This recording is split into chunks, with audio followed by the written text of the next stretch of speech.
Greetings from the Atlanta branch. My name is Levi, and today I have with me Rachel and Jeremiah.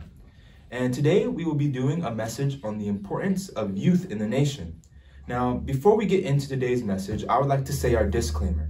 The Israelite Nation Worldwide Ministries is not affiliated with any other group using our name. We are the only ones qualified to teach from this Bible, and we have branches in the UK, US, and Toronto, Canada.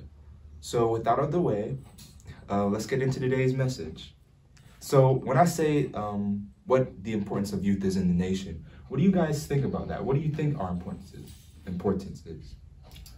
Well, I think, the purpose of our youth is we're the future of this nation, right? Mm-hmm. So we want to do that work now, get used to, speaking in front of people, teaching our children to keep the law alive, Mm-hmm. We want the future of our nation to be well equipped to lead it in the right way. I think that was a great response. Rachel? I agree. I think it's so important when you read the scriptures, and we'll get into it later today. You see that we're supposed to keep the law alive, as you said, and a lot of things are passed down from generation to generation. And so, as you said, it's important for us at an early age to find our skills, to find the talents that we are good at a young age. It's our duty to do that, right, so that we can build the nation, as you said. So I'm really excited to get into today's lesson because it's imperative. In order for this nation to last, we have to have the youth, and the youth has to be involved. Facts. And I feel like that is even more relevant today with how we are just now coming back to this Bible, to our culture and our religion. Mm-hmm. Like we are just, like it's been hundreds and hundreds of years since we've been here talking about the Bible and our God. And I think that being the youth, it's important that we're able to carry that message down, like you said, from generation to generation. Mm-hmm. Right. So today we're going to hop into our first scripture. So can we please all turn to Psalms 102, and we're going to read verses 12 to 18.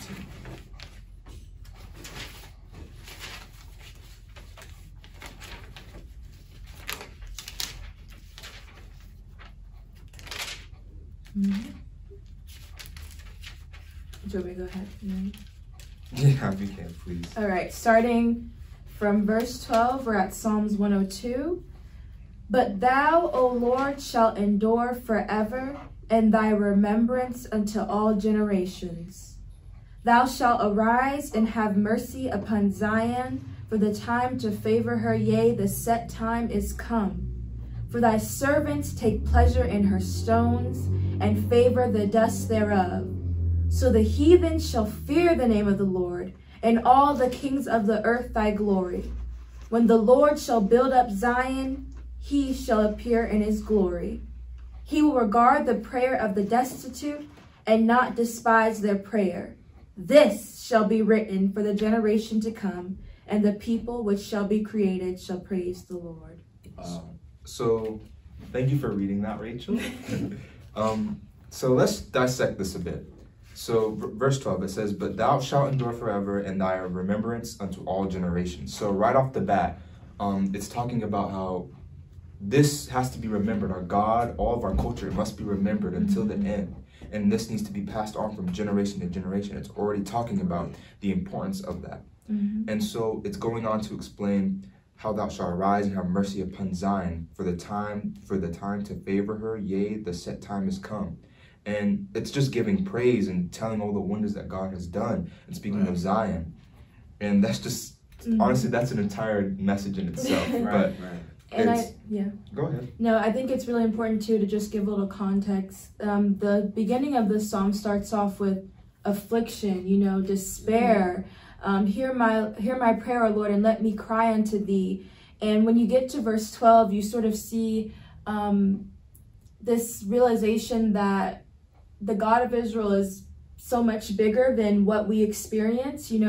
Despite what I'm feeling now, I'm praising unto you because you're so mighty. Your name shall endure forever, from generations to generation. And it makes you think about, how does that happen? How is his name going to be remembered? It's through the youth and keeping the culture alive, because as we see throughout the Bible, there's times when we go into slavery. As you said earlier, there's a huge gap for us to now that we experience, and you see what can happen when the culture is lost when the law is lost. So I think that's a really important point. I also liked how you're saying how it starts off with affliction, because I think it's like this job that we have as Israelites, it's not an easy job. And that's why I feel the importance of our youth is we have to carry on that burden that our parents had to carry, you know? We have to continue to carry on this burden, and we have to help out with that burden. And just by sitting here and talking about the scriptures and learning and enhancing our mind, doing stuff like this, it helps a lot, so that when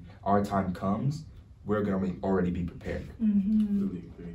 And I think it's interesting that you mentioned burden, because there was a lot of sacrifice that comes into play in order to keep the law. Just thinking about our master teacher, Elder Shadrach, and even the leadership today, the sacrifices that they've made that we both know and don't know to keep the nation alive and to contribute to it. They've invested in our future. They've invested in the youth. So now the question is, how do you return that investment? How are we going to give back now for all that they've done, but also to the God of Israel as well? Especially, and that's when Rise comes in, right? Rise is restoring integrity through self-awareness and education. And with that education, we use our youth to promote our nation through our talents and our abilities to teach about our God, because that's our purpose, right? Yes. To rebuild this nation, right? Absolutely. And through that, we're able to glorify his name, just as it talks about here. I mean, you see it in verse 15, and then I think a little further down, and it reads, "So the heathen shall fear the name of the Lord, and all the kings of the earth thy glory." This reminds me of Exodus, because throughout the Bible, you always see not just Israel, but other nations are always talking about how the God of Israel delivered his people out of the hands of the Egyptians. Right. And it's amazing. And you see how other people have helped Israel because of that, because they know the God of Israel is the one and true living God. Yeah. And then it goes on to verse 16, "When the Lord shall build up Zion, he shall appear in his glory. He will regard the prayer of the destitute and not despise their prayer." And that touches on to the affliction that you see in the beginning of the psalm. And with the law, it's the law is life, and without it we are nothing. It gives us an advantage. It's a guide, it's our foundation, it's the resource. And so by giving back to the God of Israel and praising him and glorifying him, we continue to keep the law alive, and it benefits us greatly. And that's also remind me of like something my elders and mother and father will always say is we live and breathe the law. So we don't come here on Saturdays or Fridays and talk about being an Israelite and then go out there and do God knows what. You know, every day you walk by and you live by this law. It's something you breathe. It's a guidebook. The entire Bible is a guidebook on how we should be living our lives as Israelites. Absolutely. Do we want to go to the next scripture? Yes. You talked about Exodus a little bit earlier, so we're going to Exodus 3, and we're going to read verses 6 to 15.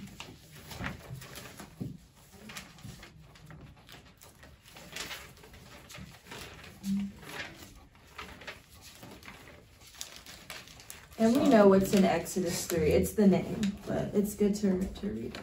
I'll read. All right. Verse 6.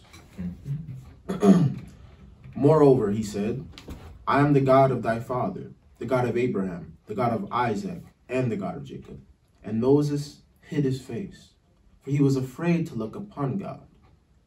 And the Lord said, "I have surely seen the affliction of my people, which are in Egypt, and have heard their cry by reason of their taskmasters, for I know their sorrows. And I am come down to deliver them out of the hand of the Egyptians, and to bring them up out of that land unto a good land, and unto a land flowing with milk and honey, unto the place of the Canaanites, and the Hittites, and the Amorites, and the Perizzites, and the Hivites, and the Jebusites. Now therefore, behold, the cry of the children of Israel is come unto me, and I have also seen the oppression wherewith the Egyptians oppressed them. Come now, therefore, and I will send thee unto Pharaoh, that thou mayest bring forth my people, the children of Israel, out of Egypt. And Moses said unto God, Who am I, that I should go unto Pharaoh, and that I should bring forth the children of Israel out of Egypt? And he said, Certainly I will be with thee, and this shall be a token unto thee, and I have sent thee. When thou hast brought forth the people out of Egypt, ye shall serve God upon this mountain. And Moses said unto God, Behold, when I come unto the children of Israel, and shall say unto them, The God of your fathers hath sent me unto you, and they shall say to me, What is his name? What shall I say unto them? And God said unto Moses, I am that I am. And he said, Thus shalt thou say unto the children of Israel, I am, hath sent me unto you. And God said, Moreover unto Moses, Thus shalt thou say unto the children of Israel, The Lord God of your fathers, the God of Abraham, the God of Isaac, and the God of Jacob, hath sent me unto you. This is my name forever, and this is my memorial unto all generations. Thank you, Judy. So, going into to explain a little bit more, this was Moses' first conversation or interaction with the God of Israel. Right. And he's getting the instructions on how he should lead the children of Israel and gather them so that he can go and do this task. So the God of Israel is giving him the name that he wants the children of Israel to call them. And this is important because many people out there in the world will look at verse 14 and say, his name is I am. But I am well, what I want to show you is what it says in verse 15. After it says, the God of Abraham, the God of Isaac, and the God of Jacob hath sent me unto you. This is my name forever, and this is my memorial unto all generations. Right. So it's specifically saying that this is his name, not I am. It's being specific on verse 15. So that is the true name of God. And the important... And I was going to say, it's a memorial, so we never forget. It never changes, right? It never changes. It stands as... It's as if our commandments, right? It's our commandments. So it's like, we never forget. I agree. And I think it's important to ask the question, what's in a name?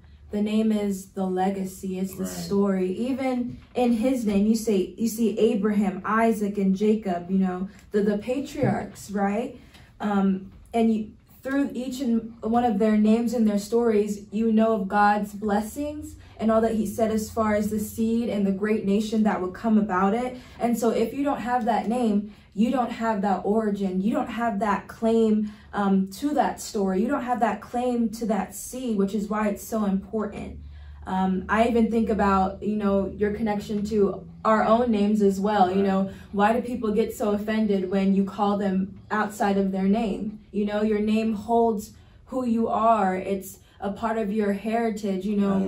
My family named me Rachel. My story's in the Bible. It's a connection to my culture. So you have to get my name right. You know what I mean? And you see it here with the God of Israel listening to their children. But, how do you guys feel? I like both of your topics and what you said, especially what you said, Rachel, saying how it was each of the patriarchs, Abraham, Isaac, and Jacob. And I think of that as being, the stories are being passed on from generation to generation, as it says. So that's where I think the youth really shines in this part, Isaac took what he learned from his father, and he carried that on to Jacob, and Jacob took what he learned from his father, and he carried that on to his children. And that's a lesson for our parents and our elders as well, our family members. Your role is important too as far as the youth. We look up to you for guidance. We look up to you for support. And throughout the scriptures, you see how the youth had amazing parents or elders or priests that were there to mentor them and to help them on their path to greatness and to building the nation. So parents, this message is for you too, as far as how you can help the youth in the nation as well, and not letting all of your hard work die off as well. And it also shows, another thing that also shows in the Bible, can show how great parents can lead to great children. It can also show the very opposite too, how sometimes when a parent is doing wrong, those effects will affect the children. There's plenty of examples that throughout that in the Bible. For real. And I think even in the name, you have the covenant as well. If you don't know the name, you can't reap the benefits Right. from it. So it's imperative that we first start from this, and we first start from the law in order to build our nation and to pass it down. But I mean, speaking about the name and the covenant, I think a really great verse that we can go to is Joshua chapter 5. We're going to read verses 1 through 8. And we're going to see the importance of tradition and listening to the God of Israel's commandments and how that translates into our blessings. So let's see. Do you want me to read this one? Sure. All right. You can go ahead. All right. And it came to pass, when all the kings of the Amorites which were on the side of Jordan westward, and all the kings of the Canaanites which were by the sea, heard that the Lord had dried up the waters of Jordan, and from before the children of Israel until we were passed over, that their heart melted, neither was there spirit in them any more, because of the children of Israel. At that time the Lord said unto Joshua, Make these sharp knives, and circumcise again the children of Israel the second time. And Joshua made him sharp knives, and circumcised the children of Israel at the hill of the foreskins. And this is the cause why Joshua did circumcise. So here we see a generation that lost the tradition, that lost circumcision. And we know where circumcision begins, right? Mm-hmm. Right. Where? You gotta know for our viewers, we gotta let them know. It goes back all the way to Abraham and Isaac, right? And what God of Israel said there about it's establishing the covenant. You need to do this physical thing in order to have this spiritual covenant that's sealed in order to get those benefits. But we see here there was what were you saying? I said their parents didn't do that. Exactly, they're exactly, because they were in the wilderness. So we had this generation that has missed out on that. Right. And we see Joshua, who was also a youth that had amazing characteristics, pushing this forth, listening to the God of Israel, and getting the nation back on track in order to return it to its former glory and even beyond. Right. Mm-hmm. And also, that also kind of goes back to what we were talking about earlier, how the parents have such an important role. Mm-hmm. When you look at all the craziness that was going on after they had left Egypt, yes. there was so much wickedness that was happening. Yes. So much of it, you know? Moses a headache. Like, for it was, sure. Being a leader for Moses, it was not an easy job at all. It was a burden. And huge burden. Because of that, those people were I think we'll talk about it as we go deeper into the scripture. They had to die off. Only their children could enter to the promised land. And that affected the kids as well, because, see, they weren't taught things or didn't know things that they should have been taught, you know? And so now they have to relearn all of that. And there's two things on that. One, we see all that Moses went through, but Joshua was there, right? He saw what Moses went through, and later on we see how that. And my second point is, in the scripture, you see what happens when Israel does not listen and when our tradition is lost. Right. And applying it to our own lives, I feel that we can see that even with Jacob, not knowing the laws, having to come up with their own traditions. They're lost, and we see the disadvantages that have happened because of that. I don't know if you guys have experiences with that. No, yeah. You see today, a lot of black people, a lot of Jacob, they see hip hop, they see Christmas, they see Halloween. They look at that and see their culture, and that's not true, because this scripture, this is all the culture we have. This is all culture we need, right? So that's when you say that's when I think about our traditions, our history, our culture. It's been lost. They don't remember, and that's why it's so important for Rise, for this nation, for us to continue to teach our children to lead our nation and to rebuild this nation, right? Yeah, and youth should have pride in our traditions, in our culture. Yeah. I mean, like you said, there are times when people, all they have to say is their culture is the electric slide. It's cornbread and mac and cheese, soul food. It's not based off of any substance. You can't say, Purim is because my people were facing a genocide and the God of Israel came through. Esther and Mordecai came through and saved us. It's based off of nothing. And even the way that we celebrate Purim, I mean, as a kid, that was so exciting growing up with so many stories. It's to the point where if you say Purim or Passover to someone on the street, they're like, what? Are you a Khazar? You know? Right, like it should be Purim, Passover. Remember the last year we did Passover? Yes. We had the lamb. We had everything. It was so fun. We had the talent show. We had everything. The I Pride night. So much, right? It should be some passion, some smiles behind that Passover. You know? I mean, even us with the Purim play that we would do when we were younger. Right. It's on record, and it's so funny to look back. But it's funny now that we have our younger siblings and cousins that can watch that video now and be like, I can't wait to do the Purim play this year, next year. It's exciting. And it's another benefit that we have with this law is that the family is also able to come together. And we see, even with Joshua and Moses, as we talked about, the importance of family with Israel and that mentorship that happens as well. Exactly. Also want to say, when talking about how that culture is lost, I just remember when we went to do Juneteenth, I was with Jeremiah, and we were out there, and going to there, you just see a bunch of black people who are just truly lost. They're just doing all kinds of stuff, smoking weed, you know, they have beads, you know, these unks, heavy unks hanging around their chest, doing all kinds of mess, you know? They're lost. And a lot of them come and they don't even know what Juneteenth is. Do you know what Juneteenth is? No, I just came for the necklaces. The food is really good. I just want to do the electric slide. Not hate on the electric slide, but there's so much more. And they came for the materialistic benefits, exactly. right?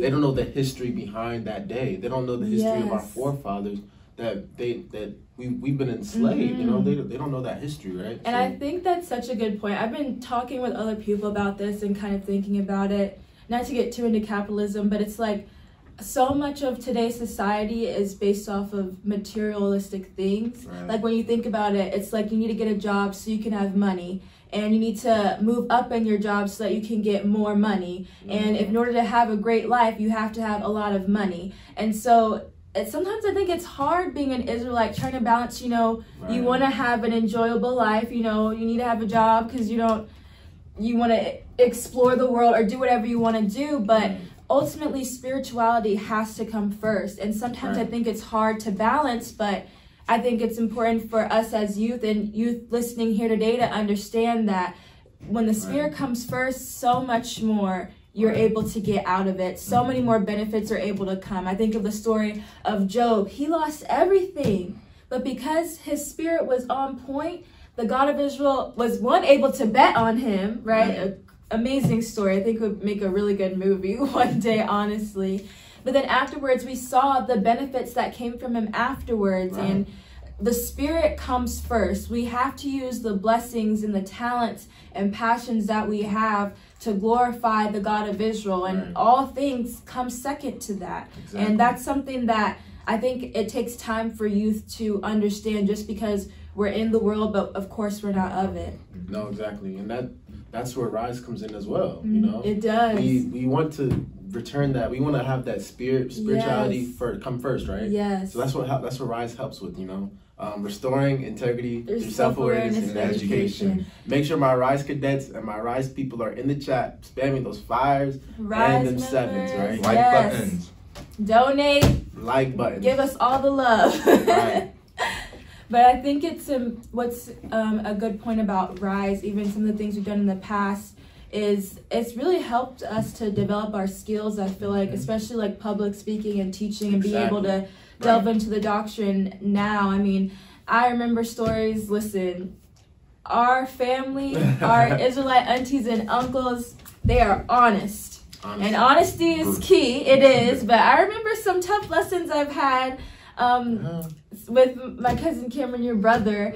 I remember we came up and we did our PowerPoint, and right after it was silent, and my mom was like, that was not good. We need to have a conversation. We need to go over this again. And that's a hard pill to swallow, but because of that honesty, I was able to learn from it and grow. And we see even in the Rise events we've had in the past, that opportunity to use our spoken word, rapping, being able to act, singing, dancing, to get our story, our tradition, the lost culture out to the lost sheep of Israel.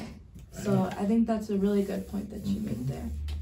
It just goes to show, I think our parents are honest like that because of how necessary it is, necessary. Because that we are restarting this, and we are like this next generation that has to carry this on after the 400 years, and we have to be able to carry that on so that it cannot die off ever again.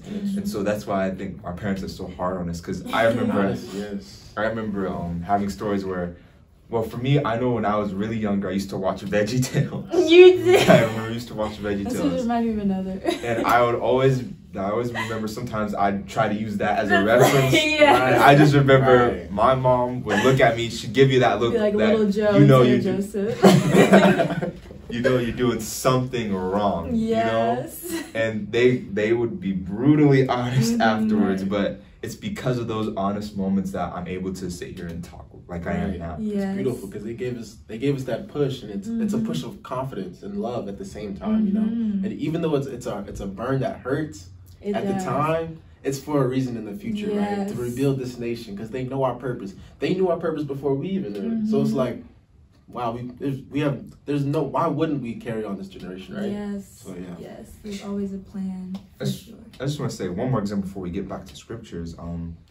I just remember, another thing I remember was when I was in 2nd grade, and I was talking with some of my friends in 2nd grade, and they were like, hey, do you do Christmas? Like, no, I don't celebrate Christmas.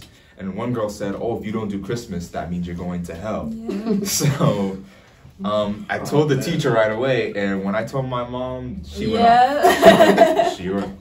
So fired up. Support of my mom and my dad. I came back I think I'm gonna say maybe a week later, and had a whole entire PowerPoint presentation for the class. Right, that's how you get back. And I think the girl was almost about to cry. She came up to apologize to me, So I would have never been able to do so. I think I was strong, but to go that far is because of the push of my parents, and because I was able to speak out there like that. Anytime I'm on stage, or whether I'm acting or doing a lesson or a message, I don't really get as much of those jitters or nervousness. And I think that's with most of us, we're born in Israel. And for those who are still coming into Israel, they're able to grow and become stronger. And if they were shy, they become less shy. Like I have plenty of cousins who have come into Israel and have grown, have become even stronger. Yes. Exactly. And even from that experience, I remember, because I was your sister, but even the principal, can you explain how that sort of allowed you to have a relationship with him too? Yeah, like my teacher, my principal, they looked at you a different way. They kind of they admire you in a way. They see this is special. He's not like the other kids in this school. Right. You know what I mean? So, and I always had just a good relation with that even principal. After you left. Yes, even after I left, I could go back and still say hi to him, and he would still know who my name is and know me. That's good. And it goes back to what we read in Psalm 102. The heathen will know the glory of God. They'll know his name, and we see it even today with that example that you shared. So it's so important. And another thing with us talking about, the honesty of, our elders and our parents, our relatives, those in Israel, with that, I feel comes humility, because you're not put on this sort of fake pedestal that, oh yeah, you're awesome, you got it 100% every time. It's like, no, that was good, but you need a little bit more work, or this was not good, this is what you need to do. And because of that, you become more humble, and you're able to receive instruction more, guidance. You're able to receive the law better. And we always see how God of Israel has so much favor and love for the ones that were humble and meek. So delving into the characteristics of the youth is something that I think we can transition into now with that. And Joshua is a great example to continue on with. Sounds like a transition. So verse 4, I believe, right? And it says, and this is the cause why Joshua did circumcise all the people that came out of Egypt that were males, even all the men of war, died in the wilderness. by the way after they came out of Egypt. So just going back to what I said about how when they messed up, they had to die. They had to be cut off. That weed had to be cut off because of the wickedness they had done. Yes. Right. Now all the people that came out were circumcised, but all the people that were born in the wilderness by the way as they came forth out of Egypt, them they had not circumcised. For the children of Israel walked 40 years in the wilderness, till the people that were men of war, which came out of Egypt, were consumed, because they obeyed not the voice of the Lord, unto whom the Lord sware that he would not show them the land, which the Lord sware unto his fathers that he would give us, a land that floweth with milk and honey. And their children, whom he raised up in their stead, them Joshua circumcised. For they were uncircumcised, because they had not circumcised them by the way. And it came to pass that when they had done circumcising all the people, that they abode in their places in the camp till they were whole. So that's, I think we already kind of explained this part. I'm just saying that since the parents did not do their job, since they weren't the parents that were saying, that was good, but you can do better. Since they weren't doing that job, they weren't circumcised, and that had to be done for them to enter the land. Absolutely. So also, I believe we were talking more about like characteristics of the youth that we should have. So I think another good scripture for that is Exodus chapter 17, sorry, 17, and we're gonna read verses 8 to 16. I think I'll read. All right. I'll read. Okay. Chapter 8. I'm not, my bad. Chapter 17, verse. Oh, yeah, chapter 17, Verse 8. Okay. Then came Amalek and fought with Israel and Rephidim. And Moses said unto Joshua, choose us out men and go out, fight with Amalek. Tomorrow I will stand on the top of the hill with the rod of God in mine hand. So Joshua did as Moses had said to him, and fought with Amalek. And Moses and Aaron and Hur went to the top of the hill. And it came to pass, when Moses held up his hand, that Israel prevailed. And when he let down his hand, Amalek prevailed.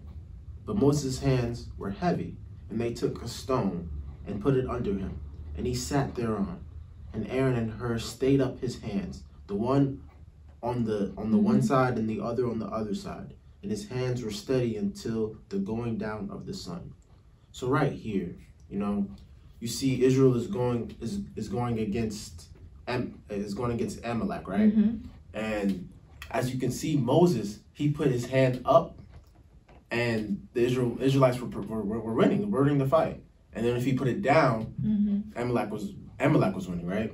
So as you can see, it's like Moses is a really good leader. He's going with his people to the battlefield, right? And he's willing to sacrifice his own body, right, for his people. So I think that's a good characteristic as far as our youth, right? As far as being a leader of this nation, is willing to sacrifice yourself for our people. Yeah, he was able to push past the physical with the help of other people. So you see Aaron and I believe it was Hur who are helping him lift up his hands. What I think is a really important part, and towards the end we're going to see what sort of comes out of it, is he sends Joshua out to fight against Amalek and sort of lead there. So it's like, while I'm doing this, what I have to do to get the spirit so that we can win this, I need you down there fighting. And so we see how he's appointing him as a leader. And the important part is that Joshua is listening to his elders' instructions. Now I think this prepared Joshua for what he had to do, because Moses is saying, okay, I want you to go and be the general of our forces while I'm doing something, the spiritual aspect, so that we can win. And so Joshua is probably getting used to these, roles of being put in battle and in charge as already as a young person, so that when it comes to his time for him to lead, he knows, because you have to get rid of everyone out of the land, so he's gonna have to be fighting, Yes, and I think that's such an important part, because I feel like sometimes youth, we think we can go off and do our own thing and then we'll come back to the nation and give back, but that's not how it works. You need the experience. You need to be watching your elders, the elders. priesthood, your aunties, your uncles, your cousins, even Listen to those what that they are tell maybe you. even younger than you, as we see with David. You need to watch and you need to learn and you need to take advantage of the positions and roles that you're given in, even being Rise members, as we were saying, because this is the foundation for you to become more, for you to help uplift and build our nation to either its former glory or something even more beyond that, whatever the God of Israel envisions. You're on fire, Rachel. You know what else should be on fire? The chat right now, you know? Put some 7s and fires. Hit the like button. Y'all Share. better like. The amount of people watching should be the amount of likes we got on this video. All right, where were we? Verse. We just 7? finished Verse 6. I can't remember. verse 13, right? And Joshua Oh, okay. discomfited Amalek and his people with the edge of the sword. So Joshua is he's doing the thing because Moses again is getting the spiritual assistance that he needs from our God. Discomfort, to put it lightly. And the Lord said unto Moses, write this for a memorial in a book. Everything is always everlasting. Everything is always being written down to endure forever. And it's so beautiful because now we're able to see these stories here and learn from it. And continuing, and rehearse it in the ears of Joshua. For I will utterly put out the remembrance of Amalek from under heaven. And Moses built an altar and called the name of it Jehovah Nissi. For he said, because the Lord hath sworn that the Lord will have war with Amalek from generation to generation. I would not want to be on Amalek's side at all. You know, again, there's only two sides. You're either the seed of Abraham or the seed of Lucifer. And you don't want to reap the curses that come from being the seed of Lucifer. You want to stay on the side of our God, the God of Abraham, the God of Isaac, and the God of Jacob. And you want to make sure you're doing it right. Because as we've read before, Israel can be cursed too when we do not keep hold of this law and when we follow after other gods and other nations, which is our big flaw, unfortunately. But here we start to see the characteristic of Joshua being that obedience. And we see that he's taking the roles that he's given by Moses seriously. And later on, we're going to see how that benefits him. And another thing. And the nation. And another thing that's talking about how write this down in the book for a memorial and rehearse it into the ears of Joshua. So it's saying that Moses wants this to be documented and he wants Joshua to constantly hear about this. And when I think about this, it's kind of reminding it's a way to teach and also encourage Joshua, you know, reminding him of this great deed that he helped do. We were able to beat the Amalekites because you listened to me and my instructions, you know, so that when it's time for you to lead, you're not going to have second thoughts. I also think about it when Moses was first told to lead, you know, he had second thoughts. We just read it. He was like, but what if this, but what if that, you know? And I think he doesn't want that for Joshua. So he's trying to give Joshua something that he never had and giving that encouragement as an Israelite that you have done amazing things so that when I'm gone, you are prepared to lead. Absolutely. And I think it showcases his humility, Joshua's humility to, you know, take the instruction, listen to, you know, Moses' instruction and actually doing it and doing his thing on the battlefield. You know, I think it's just beautiful, right? And then we also see, as you were saying, Levi, the importance of reflection and remembering all that the God of Israel has done for us. I mean, I know we've experienced with our parents. They're always like, when you do something wrong, your parent will be like, you know, after all the things that I've done for you, you know, I took you after school to go to your theater lessons. They start listing down and down and down because it's easy to forget. Israel is a forgetful people. So it's even important for our youth to read the scripture and take it as a guide. You know, this is our life. This is the advantage that the God of Israel has given us in order to learn how to maneuver our lives and see his glory and to be empowered by it. Right. And just like Haggai was saying about Joshua's like humility and his obedience, because that once again carries over to like the very beginning of Joshua. the God of Israel breaks it down. Moses is gone. I need you to lead my people. Right. And because he had that humility, because he was prepared by Moses' elders, he knew he was right for this job. He 100% said, "All right, what do you need me to do, God?" Because like there was no second thoughts throughout that entire scripture. He'd already been through the battlefield. He was ready for it. You know, he was literally ready for it. He was prepared. Right. And so continuing on, I think this is a good transition to Numbers chapter 27. So let's all flip there. And we sort of see the moment again where Joshua is again receiving counsel from Moses in that role. So we're going to start Numbers chapter 27 I can and read. verse 15 to 23. All right. And Moses spake unto the Lord, saying, Let the Lord, the God of the spirit of all flesh, set a man over the congregation, which may go out before them, and which may go in before them, and which may lead them out, and which may bring them in, that the congregation of the Lord be not as sheep which have no shepherd. And the Lord said unto Moses, Take thee Joshua, the son of Nun, a man who in whom is the Spirit, and lay thine hand upon him. See, so there we see that Moses and the God of Israel see that Moses is older now, and we need to find someone to lead the congregation. And we see, you know, he says, Joshua, the son of Nun, a man in whom is the Spirit. Wow. Amazing. And it shows you the importance, you know, you have to do things in order to make sure that the Spirit is inside of you, in order to make sure that you keep that spirit of truth and understanding. And here he says that the congregation of the Lord be not as sheep which have no shepherd. What's a sheep without no shepherd? What happens? They get lost. They get lost. Yes. They have no guidance. Yes, the wolves can come and eat them. Right. You can't control them. They're lost, like you said. So we need someone special in order to lead them. And then, sorry, you can continue. And set him before Eleazar the priest, and before all the congregation, and give him a charge in their sight. And thou shalt put some of thine honor upon him, that all the congregation of Israel may be obedient. So I think what's going on here is the God was just saying, you have to like show that this authority is being passed on. Like that's what I'm saying. We're putting So there's no confusion, Yes, so because we know our people. Like, why does Like- he? I'll be the leader now. There's no question. Joshua is the man in charge. He is the person who needs to be chosen. That will be that vessel to communicate with the God of Israel and show forth the laws and what needs to be done to Israel, yes. And he shall stand before Eleazar the priest, who shall ask counsel for him after the judgment of Urim before the Lord.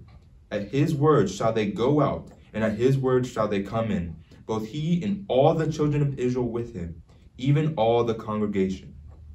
And Moses did as the Lord commanded, and he took off Joshua, and set him before Eleazar the priest, and before all the congregation. And he laid his hands upon him, and gave him a charge, as the Lord commanded by the hand of Moses. It's passing on the torch, you know, handing off this burden to the next generation. You have to do this now. You have to carry on the traditions, the culture, our way of life. And I think verse 20 really stands out to me. And thou shalt put some of thine honor upon him. You know, I'm sure Joshua and Moses, you know, talked. He learned from him. He was able to get counsel from him. He has that wisdom from him. And I think we can apply it to our lives as well, as just talking to our brethren, you know, learning from them, learning from their stories. Right. They have so much to share. And from that, you can learn from their mistakes, learn from their lessons, and become even greater than maybe what you even thought you could be. I think a great example of that is when I'm just talking to teacher Denise. Sometimes we're just riding in the car. Yes, her car. She's a great Elder Denise now, yes. sorry. She's a great teacher. She's a great teacher, and she's a great mentor. Right. And she has just so much wisdom to give to you, you know? And just being there talking with her, it's such a great experience and a great conversation all the time. And I'm always able to learn new things. And if I'm having a situation, I may be able to see another possible angle to this, you know, to find a solution. And I think that's just with all of our elders. If you just talk with them and have a conversation with them, they have such great, you know, tips and ways to help, you know? Yeah. Completely agree. And they're not out of touch either. I feel like sometimes we think, oh, they don't understand, like they're so old school. But they can relate. They can relate. They were once young too. And like you said, we get a lot of wisdom from them, and even just questions about the scriptures. I feel like you should always have at least one person that you can go to learn more, that you can bring your questions to in order to grow as well. So it's very important, and we see that Joshua in his youth was able to do that, and that allowed him to be the leader that he becomes, as you see in the book of Joshua. So I believe our next scripture is 1 Samuel chapter 17, and we're going to start at verse 1 and go to verse 15. Verse 1, yes, okay. Remember, hit the like button. Fire. Fire's in the chat. 7's in the chat. I can read. Now, we know the story of David. I think it's all the Israelite aunties' crush. I mean, he just had amazing characteristics. He was such a fighter, such a soldier for the God of Israel. So there's a lot we can learn here. Verse 1. Now the Philistines gathered together their armies to battle, and were gathered together at Shokah, which belonged to Judah, and pitched between Shokah and Ezekah the Ephidim. And Saul and the men of Israel were gathered together, and pitched by the valley of Elah, and set the battle in array against the Philistines. And the Philistines stood on a mountain on the one side, and Israel stood on a mountain on the other side. And there was a valley between them. And there went out a champion out of the camp of Philistines named Goliath of Gath, whose height was 6 cubits and a span. And he had a helmet of brass upon his head, and he was armed with a coat of mail, and the weight of the coat was 5,000 shekels of brass. And he had greaves of brass upon his legs, and a target of brass between his shoulders, and the staff of the spear was like a weaver's beam, and the spear's head weighed 600 shekels of iron. Wow. And one bearing a shield went before him. And he stood and cried unto the armies of Israel, and said unto them, Why are ye come out to set your battle in array? Am I not a Philistine, and ye servants to Saul? Choose you a man for you, and let him come down to me. One thing I want to say is, when the writer of the scripture who was writing it, he goes into detail to describe. That's like almost like 4 verses of description. Just saying, like, this guy Goliath, he was not to be taken lightly. He was not at all. Physically, he was a beast, you know. He was. And you can tell he's arrogant too. He says, he's saying, am I not a lowly Philistine, you know? He's mocking them. He's talking trash. Taunting the children of Israel, children of God. So he's taunting. He has so much armor on his body. So much armor. Another person has to carry a shield, a sword, helmet. In verse 9, if he be able to fight with me and to kill me, very bold, then we will be your servants. But if I prevail against him and kill him, then shall ye be our servants and serve us. The stakes are high. The stakes are set. A bet has been in place. Another great scripture that would be awesome as a movie. Someone should produce it. Someone with talents in the nation should definitely do that. That would be nice to see. But we see his confidence, betting his life in order to be servants. Verse 10. And not even just his life, his entire army. All be your servants, you know? Right. And the Philistines said, I defy the armies of Israel this day. Give me a man that we may fight together. When Saul and all Israel heard those words of the Philistine, they were dismayed and greatly afraid. They were scared. As you said, the writer knew that he made an impression. They were fearful. But let's see about David. Something was special in him. Verse 12. Now David was the son of that Ephraite of Bethlehem, Judah, whose name was Jesse. And he had 8 sons, and the man went among men for an old man in the days of Saul. And the 3 eldest sons of Jesse went and followed Saul to the battle. And the names of his 3 sons that went to the battle were Eliab the firstborn, and next unto him Abinab, and the third Shema. And David was the youngest, and the 3 eldest followed Saul. But David went and returned from Saul to feed his father's sheep at Bethlehem, a shepherd. You see that analogy a lot as we read with Joshua, right? Let's continue, Verse 16. And the Philistine drew near morning and evening and presented himself 40 days. So right now, we have our antagonist being Goliath and our already established hero who's going to be David. Right. You know, so it's already telling us that David is the youngest out of his brothers. You know, he's the youngest in the family. But he's the fearless. He's the most fearless. Yes. And we're about to see that going on into our next verse. Because as we said earlier, it's about the spirit. Like we Right. said, you can't chase after physical things. Here we see Israel is blinded by the physicality, Right. but we see the spirit in David. And, you know, God of Israel always loves to choose, you know, the youngest, the meekest, the ones Right. that have humility, because Right. it glorifies him even more. Who wants to continue reading? I think we're on verse 17. Well, you got it? Yeah, I said- can. Okay. I can read. And Jesse said unto David his son, Take now for thy brethren an ephah of this parched corn, and these 10 loaves, and run to the camp to thy brethren. And carry these 10 cheeses unto the camp of their captain of their thousands, and look how thy brethren fare, and take their pledge. Now Saul and they and all the men of Israel were in the valley of Elah, fighting with the Philistines. And David rose up early in the morning, and left the sheep with the keeper, and took and went as Jesse had commanded him. And he came to the trench as the host was going forth to the fight, and shouted for the battle. For Israel and Philistines had put the battle in array, army against army.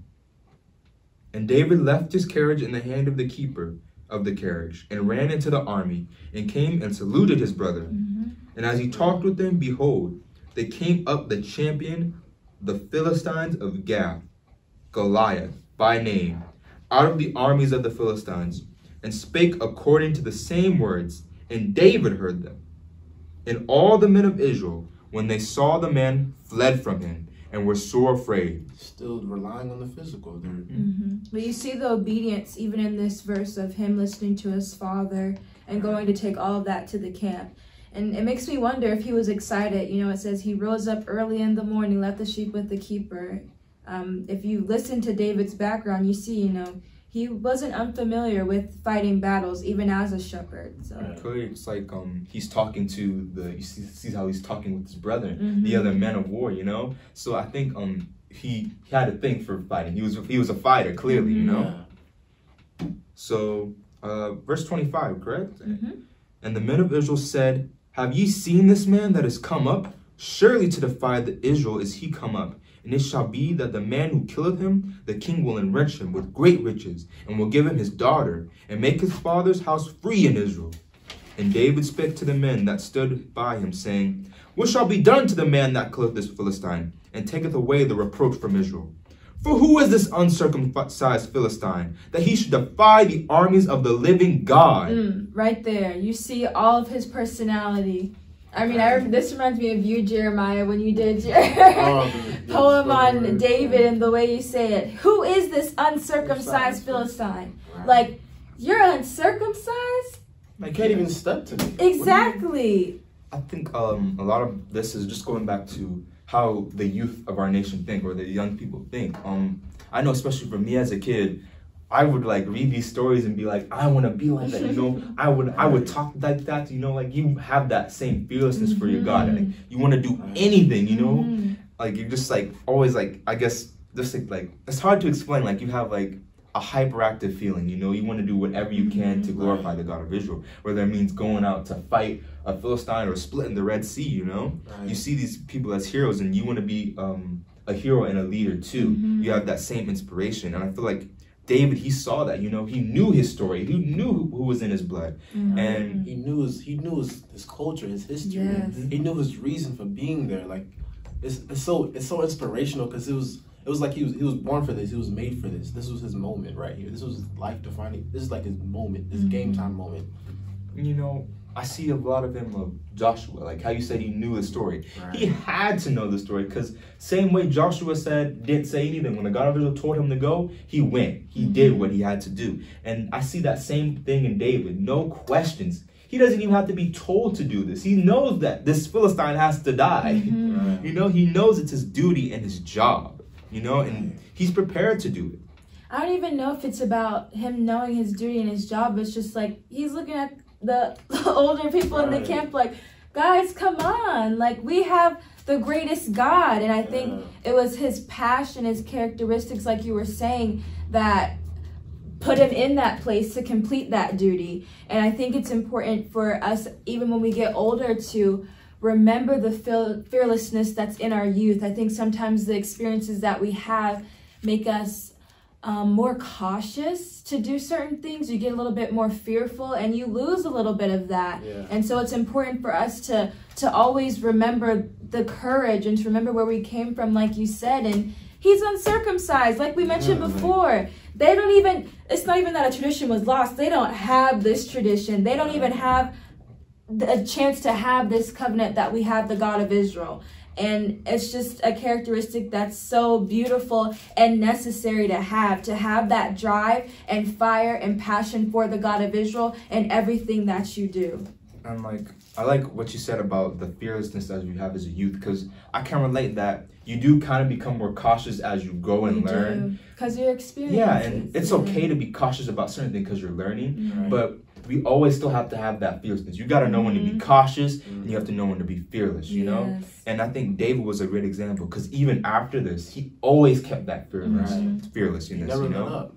You got to keep pushing through in order to reach your goal. I mean, I think about when I was learning how to ride with my dad, and I remember he had pushed me off, and I was going, and I fell and I scraped my knee. And I was like, I don't know about this, Dad. I don't know if I want to keep going. But he was able to motivate me and inspire me and sort of console me a little bit and get me back on that bike so I could reach my goal and learn how to ride a bike. And I say this to say, you know, again, the role of our brethren as well to help us in those situations, even when we are fearful, as they were in this scripture. David helped them to see the greatness of our God and help them to push past whatever experiences had made them fearful of Goliath's physicalness, and I don't know if that's a word, and then see the Spirit, you know, to see the Spirit. And then we can continue. And we even see his brothers. I like this because I just see the scriptures are so real, the way that his brothers respond. But go ahead, verse 28, I believe. And Eliab, his eldest brother, heard when he spake unto the men. And Eliab's anger was kindled against David. And he said, Why camest thou down hither? And with whom hast thou left those few sheep in the wilderness? I know thy pride and the naughtiness of thine heart, for thou art come down that thou mightest see the battle. I feel like anyone with younger siblings can relate. You're like, didn't mama tell you to go do this? Why are you down here? You could get, part of it's, I think, the worry, like you could get hurt. What are you about to do? You know, you're protective, but it's also like, I know you always trying to get wrapped up into something. You need to get on out here with the older folks. I also think it's, it kind of hurts Eli, because it's like, in a way, Eli, because he knows his brother is right. But I think he knows his brother is right in a way, but he doesn't necessarily want to admit it, because it's like that cautiousness you were talking about kind of takes over, you know? You're like, what are you talking about, you know? He understands that I think he understands that he's an Israelite, but he's just so focused on the physical and that cautious voice in the back of his head saying, don't do, you gotta survive, you know? And that's just constantly in the back of his mind, you know? But I think it's important in those moments to check ourselves, even no matter, you know, where we're at in our stages of life, to make sure that we're not going against the Spirit. You know, the Spirit can move through anyone that is on this path of righteousness and truth and align with the God of Israel. And you want to make sure that you're not too blinded by fleshly things to stop that Spirit from doing what it's supposed to do, as you were saying.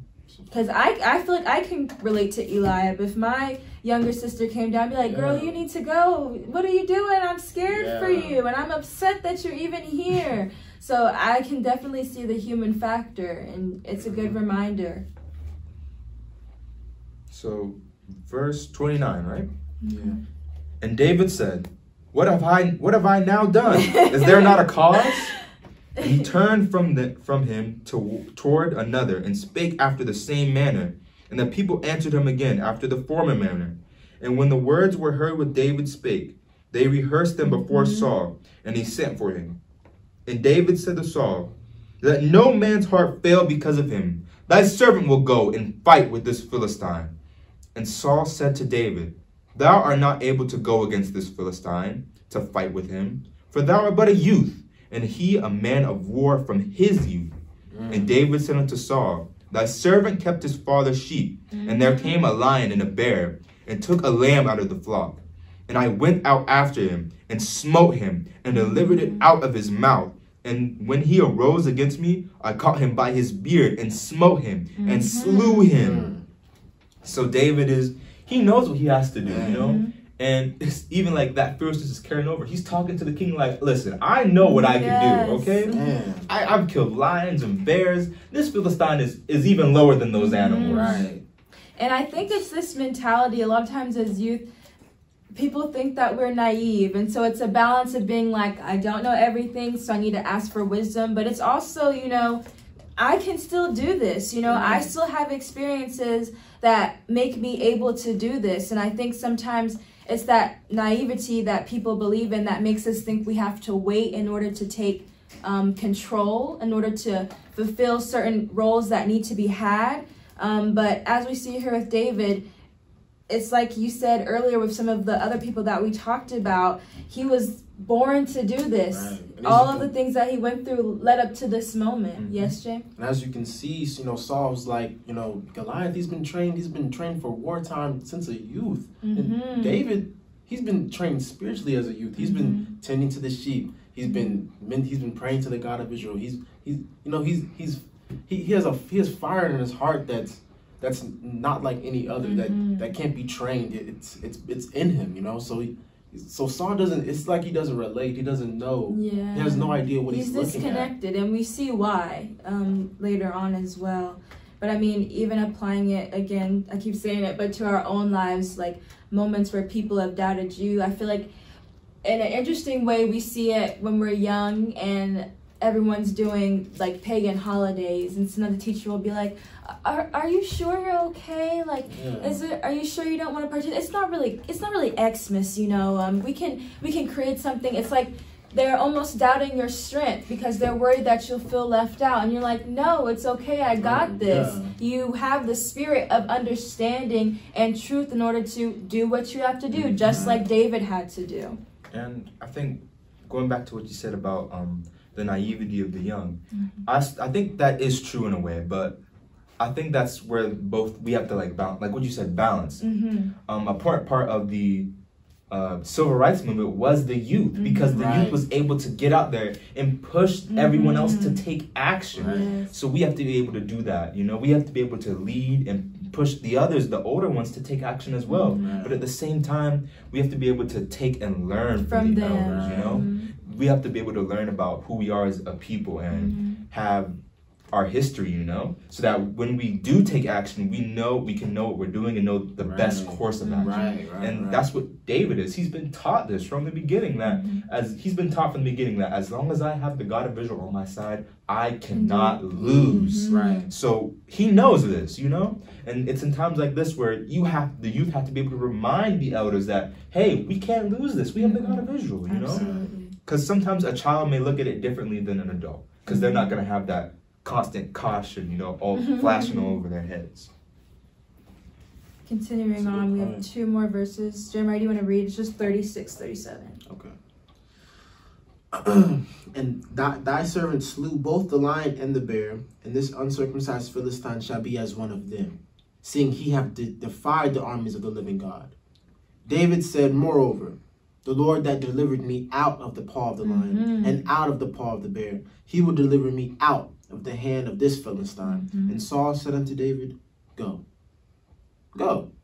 And the Lord will be there. Then the Lord be with thee. Yes. So right there, it's like David is, he knows what the God of Israel has done for him. Mm-hmm. He's been there by his side each and every time. He delivered them out of the hand of the lion. A lion He's and not, a bear. he's not scared of an uncircumcised Philistine that's beneath him. He may be taller than him physically, but spiritually, he's nowhere near his level. He's nowhere near him. Absolutely. And we see how Saul doubted him, and then he sees all that, and he's like, go and the Lord be with thee. He sees the Spirit is in him. He sees it. It's undeniable. And that's, as youth in this nation, we also need to remember to advocate for ourselves as well. If you see something that could be done and you feel like you have the talent and the passion to fill that role, talk to your brethren, talk to elders, talk to leadership, and do it. Do it. Advocate for yourself so that you can put forth and uplift this nation. It's like he gave his credentials. He did like a resume. This is what my God has done. You know, I'm not scared. Who should I be afraid of? Yes. You know, like. Absolutely. And I think back to, David's talent with music, we saw how that even calmed the evil spirit that was with Saul. So again, finding those talents that you have and using it to the advantage of our nation and advancement. It saved him. It saved David's life. Occasions. But continuing on, really quickly, I like to think of the story of Josiah as far as youth, and just sort of transitioning into the role of our brethren as well, because they play a huge part in the future of our nation too. It's not just about the youth today, it's everyone. All the roles that we play. So can we turn to 2 Kings chapter 23.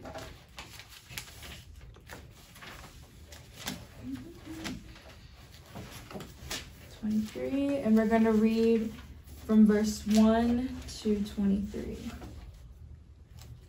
Do you want me to read? Sure. All right.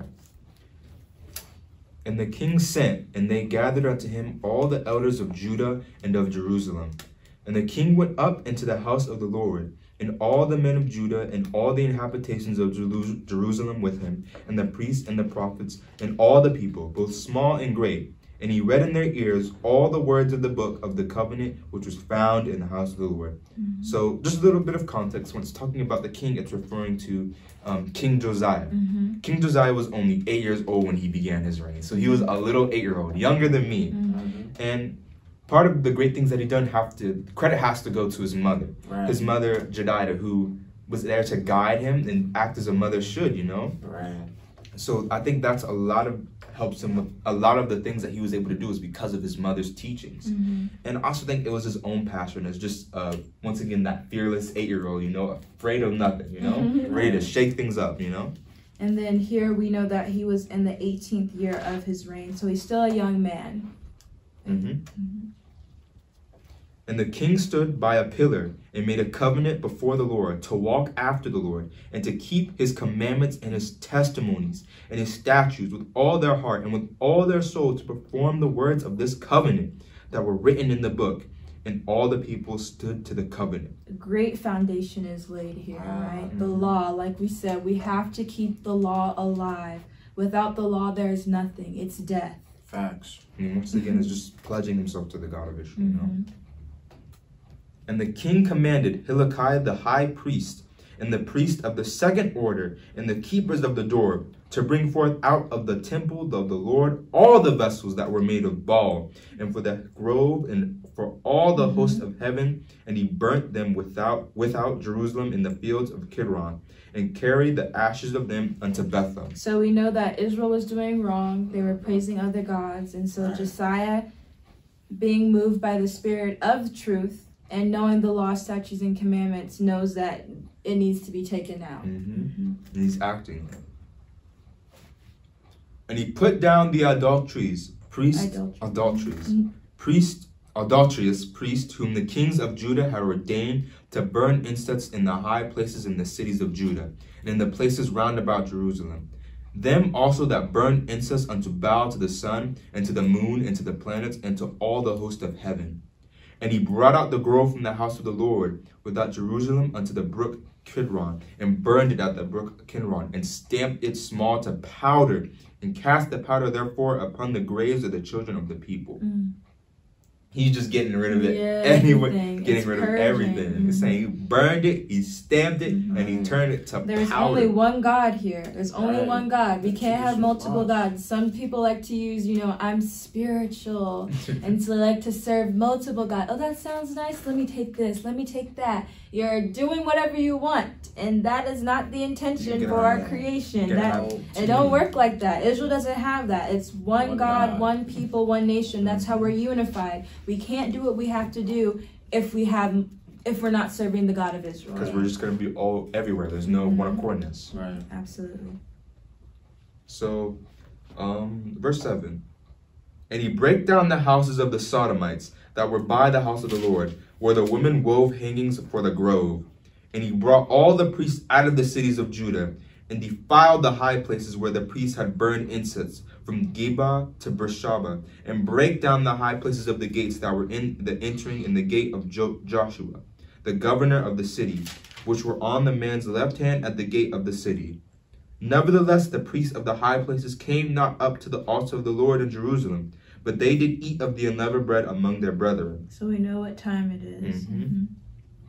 And he defiled Topheth, which is in the valley of the children of Hinnom, and no man might make his son or his daughters to pass through the fire to Molech.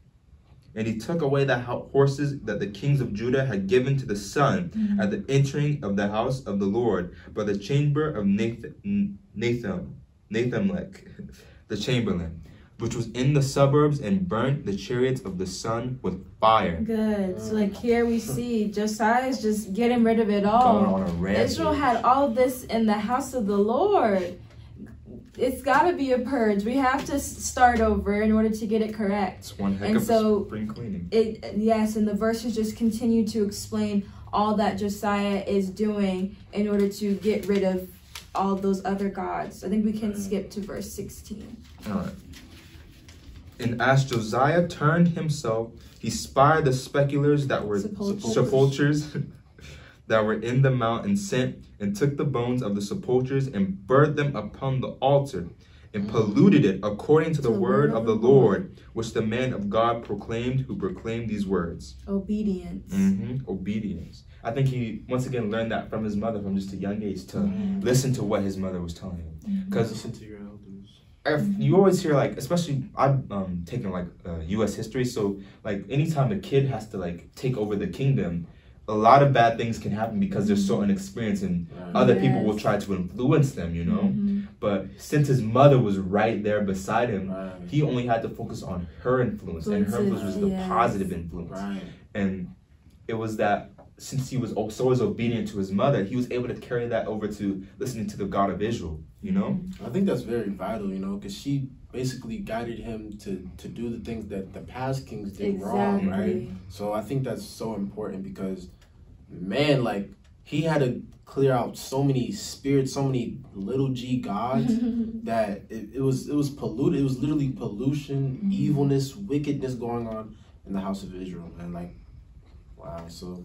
And that's why, we were saying, it's important for us to pass this down generation to generation, because all of this messes with our connection to the God of Israel. And if we don't have our connection to the God of Israel, there's nothing. We're lost. We've seen all that we've come back from the 400 years, and the despair that our people went through, the heartache, it was unimaginable. Horrors happen. And when we don't take ownership, I think we've been talking about this recently, just growing up in the nation, a lot of times you lean on your parents for your spirituality and for your strength. But my question to you, and that you should ask yourself, is when are you going to take your own ownership? When are you going to take ownership of your own spirituality? When are you going to move forward in that so that you can pass it down to your children and make sure that we don't end up in the same place that we've been many of times before? Right. Come on, you gotta hit the like button for that one. That was amazing. Fire. 7. Donate, fire, support this likes, truth, the word. 7s again. But no, I was just gonna say, reading this verse, this chapter, I was thinking about how he's just cleaning up all the evil gods and everything. It reminds me of back when we were talking about the Juneteenth thing, how we saw so many images and so many sages and incense and people drugs, are so lost. It's corruption. Trying to tap into spirituality, and they're confused. Right. They don't know what they're opening themselves up to. Exactly. That's just so true. Just lost, man. So, verse 17. Then he said, "What title is that I see?" And the men of the city told him, "It is the sepulchre of the man of God, which came from Judah and proclaimed these things that thou hast done against the altar of Bethel." And he said, "Let him alone. Let no man move his bones." So they let his bones alone with the bones of the prophet that came out of Samaria.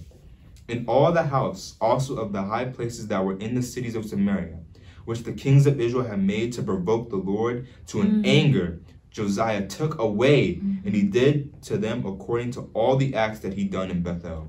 And he slew all the priests of the high places that were there upon the altars, and burned men's bones upon them, and returned to Jerusalem. So we see there, you mentioned it earlier, Levi, everything has to go, and you can be punished if you don't do what you're supposed to do. All the priests of the high places had to be killed. They were slew. Burnt their bones, and there's even an importance in that because there's a reason why Israel doesn't burn the bones, but that's an entirely different. That shows you how far they had to go in order to do that. Get rid of it. Nothing left. Okay, I'm going to keep going to verse 23. Verse 21. And the king commanded all the people, saying, "Keep the Passover unto the Lord your God, as it is written in the book of this covenant. Surely there was not holden such a Passover from the days of the judges that judged Israel, nor in all the days of the kings of Israel, nor the kings of Judah." Tradition, laws. Wow. And let me just go ahead and finish. Let me finish. Yeah. But in the 18th year of the king Josiah, wherein this Passover was holden to the Lord in Jerusalem. And just for reference, yes, Judges is all the way back here, okay? We're in 2nd Kings, not even 1st Kings. It's all the way back here, you know? That's just goes to show how much was lost because they didn't follow the law to a T like they were supposed to. And Josiah had to be the one to say, no, we have to get back on track, you know? And once again, Josiah relates a lot to us in this certain situation, you know? We are the youth. There's so much more. There's probably so much more in this Bible that we haven't even begun to understand. We have to be the ones to bring this nation back to its former glory. We have to be the ones to say, okay, we've been doing wickedness for this long, for years, hundreds of years. Let's get back on track, you know? And continue the work that's already been established by our brethren. We have to have that fire like Joshua and David and Josiah, you know? Burn all this wickedness, you know? Take those unks, those beads off your necklace. Cast them into the fire. Have those same characteristics. And listen to our elders like Josiah did. The job of his mother was so vital to this what should we call it, the execution of these little g gods, like learning from bringing back the Passover, bringing back our culture, like it's so important. And that's just such a great topic alone, how mothers are always there to like support their kids, you know, the first teachers. She's the first teacher. The father, like parents want, like I don't want to say I'm repeating myself, but like it's so important because the adults have such a responsibility and the youth have a responsibility too. Keep it going. And I think what's important from this story as well, Josiah was young. Everyone was serving other gods, and I'm sure they were fine with it. I'm sure there was complaining. I'm sure Josiah, people weren't happy with what he was doing. And that's another thing, is we can't worry about what others think. You know, you're in the world, but not of it. We have to move differently. We cannot look to what others are doing and want what they're doing, to be envious, jealous of it, because we have a different path, and that path is often a lot harder. As you mentioned, the burden, it talks about it in Romans 9, 1-5.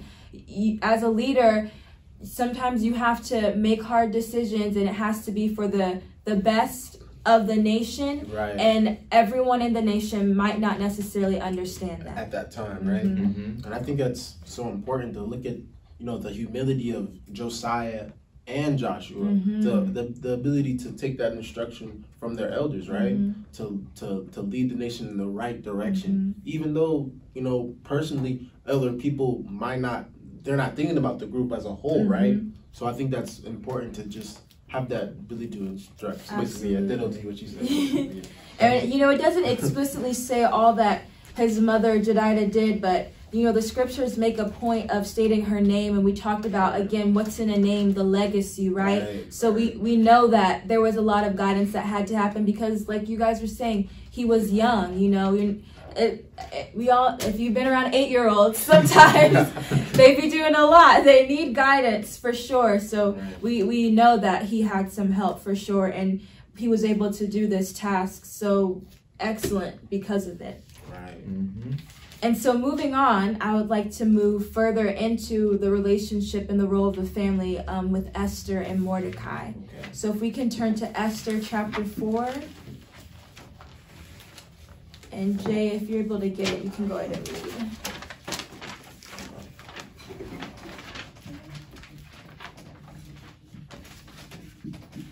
Chapter 4.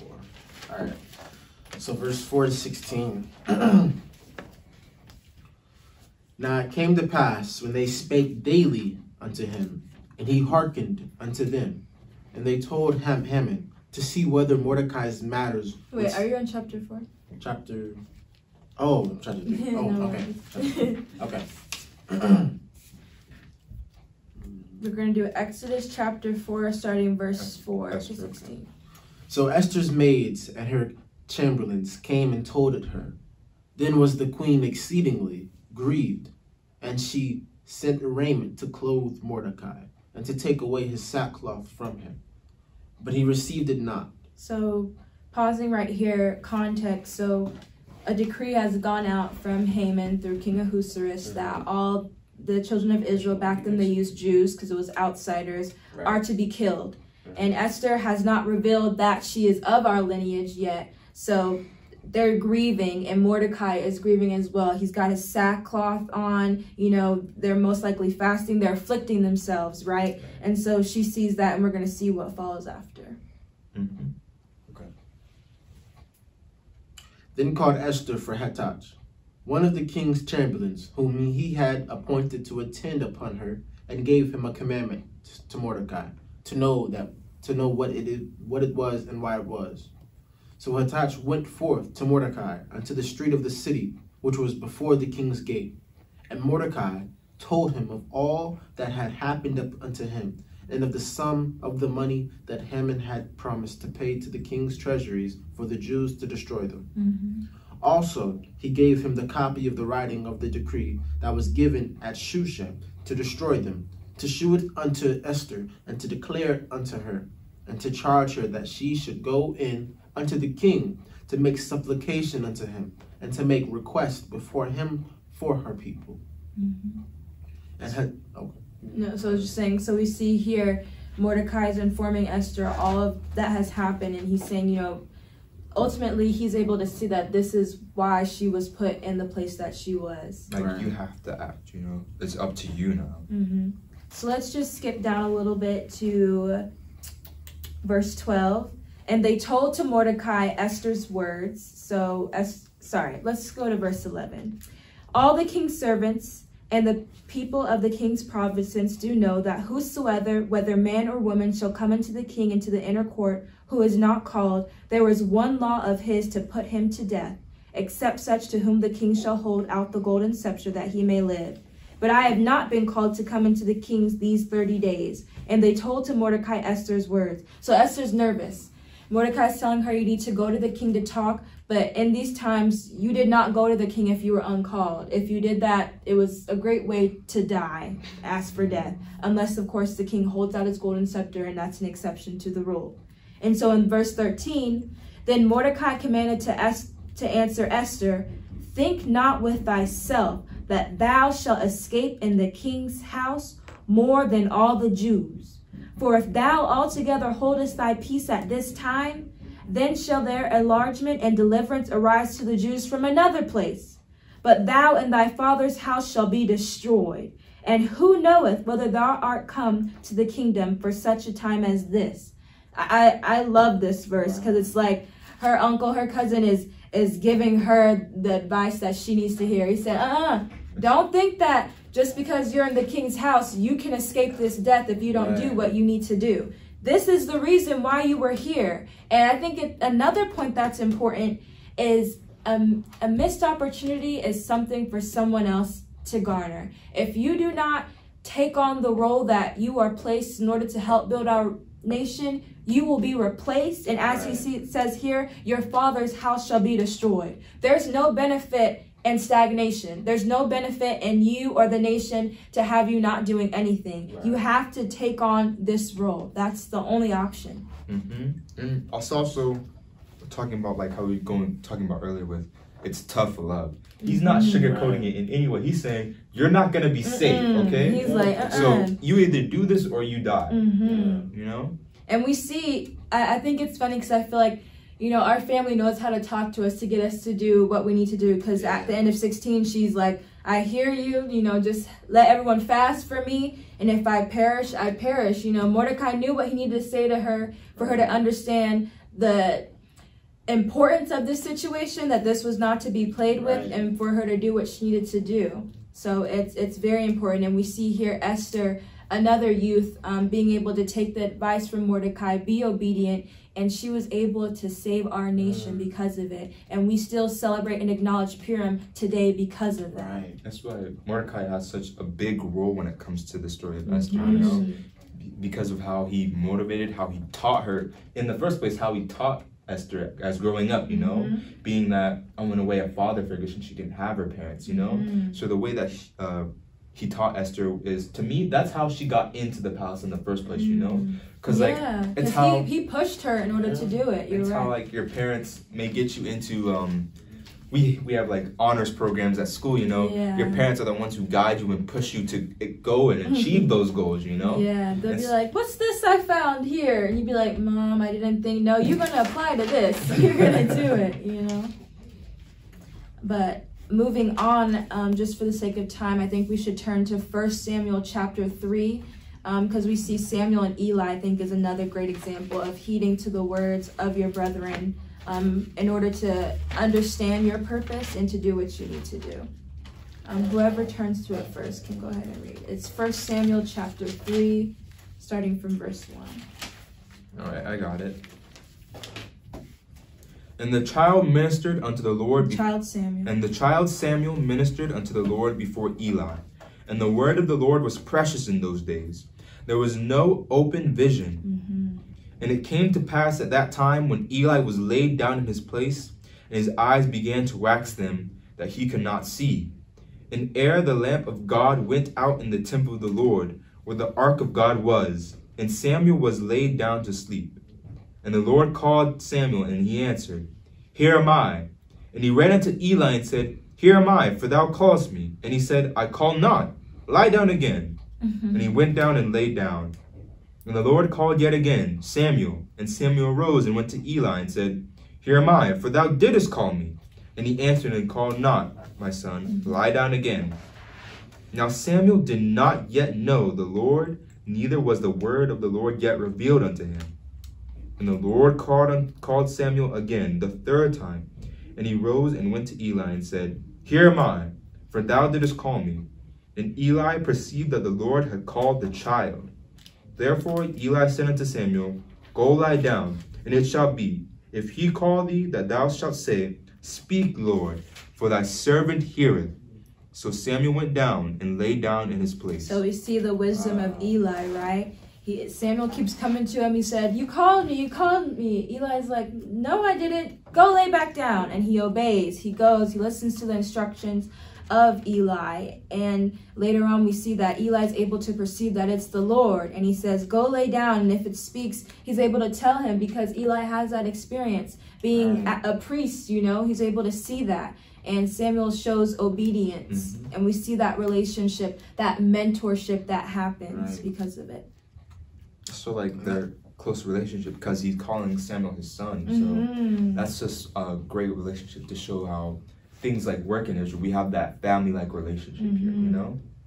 And I think it's like a constant, you know, characteristic that I keep seeing is just being humble and being able to listen, you know? I think that's so vital to lead and to be there for our people, right? So I just think that's very important for us. It is, and it's funny because with all this civil rights movement that happened over the summer, I remember seeing things on social media like, we need to stop listening to the older folks. We need to just ignore what they said. Stop looking back. We need to do this on our own, like bring it forth on our own. I was like, you're just going to end up doing things that have already been done, proven not to work. Like the ignorance is so there. It's so there. And I mean, we talked about, you know, making sure that other people don't doubt you and showing people, sometimes even those that are older than us, you know, the true spirit. But we also, like you said, we need to listen to these experiences and learn from them. Because as we see here, Samuel was able to hear from God, and we see how his gift is given in this instance. Honestly. And it's like talking about to what we were before, like it's a balance, you know? We can't just entirely, you know, forget about our past, you know? Like we can't just say, oh, we don't need the elders, because the elders are going to have the experience about our past things. Like imagine saying we don't need the older generations and maybe like your dad's Martin Luther King or something, you know? Like he would have so many ways to help with this problem right now, you know? You can't just say I don't need that. You do. You take what you learn from that, and then since you have that young energy, you have the body, you take that and you continue with even more fire than your past generations, you know? And then just summarizing this up, what I think was a really great thing that happens here is, you know, the God of Israel tells Samuel what he sees for the future, right? And part of that is that, you know, Eli's sons was out here doing some wickedness and they're going to pay. And I think Eli's response to that was so great. You know, I'm trying to find it. He says, I pray thee, hide it not from me. God do so to thee and more also if thou hide anything from me. And so Samuel tells him what he's heard, and Eli responds, it is the Lord. Let him do what seemeth him good. That's Eli's house. Those are his sons. But because he didn't reprimand him in the way, God of Israel had to tell Samuel what would be done. And I think Eli's response was something that was really good as far as guiding Samuel in that moment. You know, what will be done will be done. Don't hide anything from me so I can guide you. And it shows like Eli's character. It shows Eli's character in the sense that he was humble, and that humbleness passed on to Samuel. And it also kind of prepared him for his role as a prophet. You can't sugarcoat the truth. You have to say it. You have to like be word for word, you know? Absolutely. And so I just want to turn to Psalm 72 to close out all that we've said. Here we go. And if you like what you're hearing, go ahead and give us a thumbs up, fires in the chat. We would much appreciate it. Donate, you know? Sevens. All right. We're going to read verse 1 to 6. Give the king thy judgments, O God, and thy righteousness unto the king's son. He shall judge thy people with righteousness, and thy poor with judgment. The mountains shall bring peace to the people, and the little hills by righteousness. He shall judge the poor of the people. He shall save the children of the needy, and shall break in pieces the oppressor.